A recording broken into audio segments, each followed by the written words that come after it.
ಕೇಂದ್ರದಲ್ಲಿ ನರೇಂದ್ರ ಮೋದಿ ನೇತೃತ್ವದ ಎನ್ಡಿಎ ಸರ್ಕಾರದಲ್ಲಿ ಉಕ್ಕು ಮತ್ತು ಬೃಹತ್ ಕೈಗಾರಿಕಾ ಖಾತೆ ಸಚಿವರಾಗಿ ಅಧಿಕಾರ ಸ್ವೀಕರಿಸಿ ಮೊದಲ ಬಾರಿಗೆ ಬೆಂಗಳೂರಿಗೆ ಆಗಮಿಸಿದ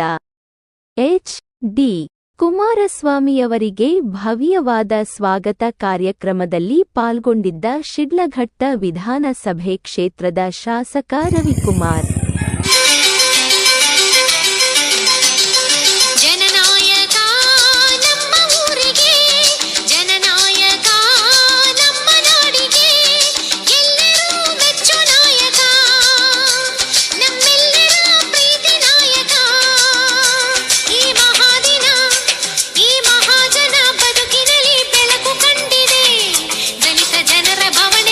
ಜನನಾಯಕ ನಿಮ್ಮ ಸೇವಕ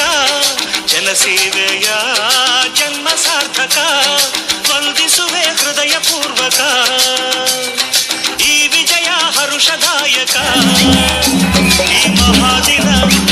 ಈ ಮಹಾಜನ ಮರೆಯದಂಥ ಭಾಗ್ಯ ನೀಡಿದೆ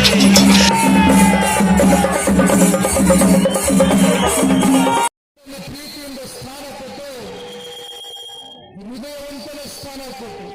ಕುಮಾರಣ್ಣ ಅಂತಕ್ಕಂಥ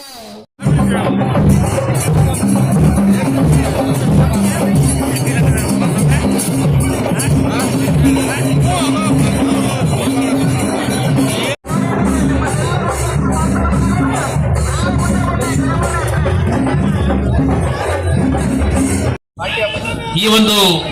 ಕೇಂದ್ರದ ಸಂಪುಟದಲ್ಲಿ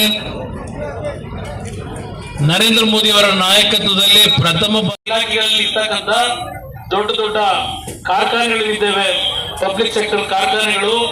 ಇದೆಲ್ಲಕ್ಕೂ ಭೇಟಿ ಕೊಟ್ಟು ಏನೇನು ಸಮಸ್ಯೆಗಳಿದೆ ಅವೆಲ್ಲವನ್ನ ಪರಿಹರಿಸತಕ್ಕಂಥದ್ದು, ಹೆಚ್ಚಿನ ರೀತಿಯಲ್ಲಿ ಕೈಗಾರಿಕೆಗಳನ್ನ ಅದನ್ನ ಹಾಗೆ ಹೇಳಿದ್ದಲ್ಲ, ನಿರುದ್ಯೋಗದ ಸಮಸ್ಯೆ ಬಗೆಹರಿಸಲಿಕ್ಕೆ ನನಗೆ ಸಿಕ್ಕಿರ್ತಕ್ಕಂಥ ಈ ಅವಕಾಶ, ನಾನು ಒಂದು ಕೈಗಾರಿಕೆಗಳನ್ನ ಯಾವ ರೀತಿ ತರಬೇಕು ಇದೆಲ್ಲವನ್ನ ಯೋಚನೆ ಮಾಡ್ತೀನಿ ಅಂತಕ್ಕಂಥ ಮಾತನ್ನ ಹೇಳಿ ವಾರದಲ್ಲಿ ಒಂದು ದಿನ ಕರ್ನಾಟಕ ರಾಜ್ಯದಲ್ಲಿ ಇರ್ತೇನೆ.